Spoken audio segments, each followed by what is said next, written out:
You're welcome back to the Gavel. On Monday, August 21st, President Buhari gave his first live broadcast after he returned to Nigeria from a medical vacation in London.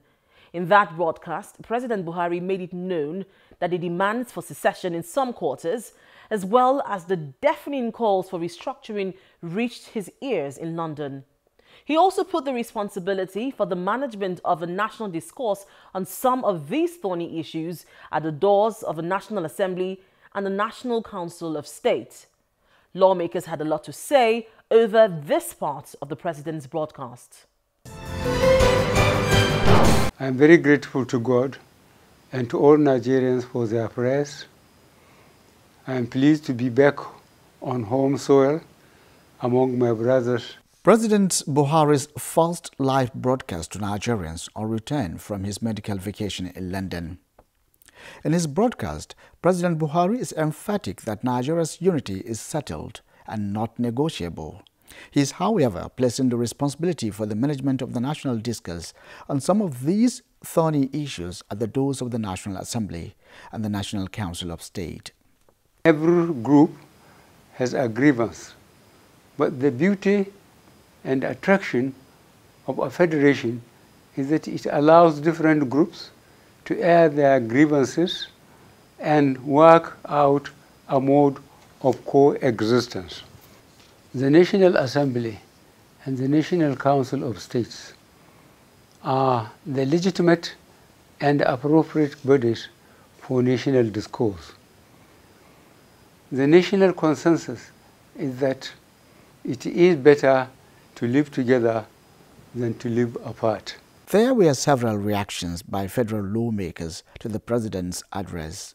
It has to be handled by the National Assembly because constitutionally, there's really no other means by which we can legally, tamper with or change the way things are done in this country without enabling laws or without amending our constitution or without making some structural changes. And the only body that can do that legally in this country is the National Assembly. There is no other way, no matter how bright you are, no matter how convinced you are, no matter how many people subscribe to it, there's really no other way we can change anything legally and peacefully other than the one that we have created for ourselves.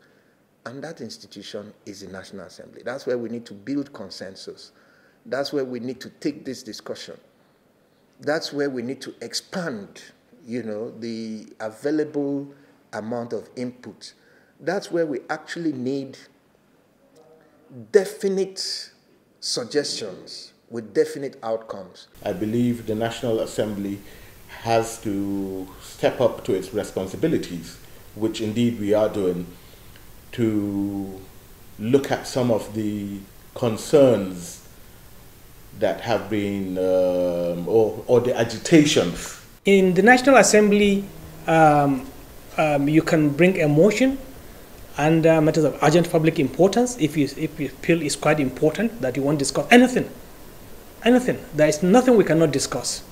And you can bring a motion, whether it is restructuring, whether in whatever what the people want. We are elected, and you can see we similarly swear that we are going to defend the Constitution.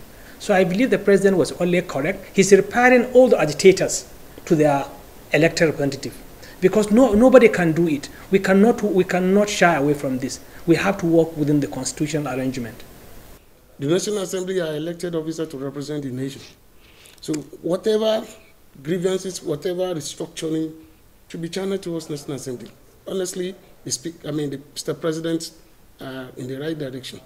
And that is exactly what we are doing in the course of amendment of the Constitution. That's why we say it's going to be done in batches. It is not easy to bundle everything together. So far so good. The one that have been passed, that will be sent to the State Assembly for them to also to have their two-thirds before we can now proceed on it.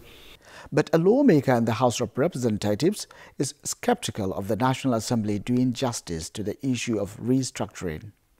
2014 conference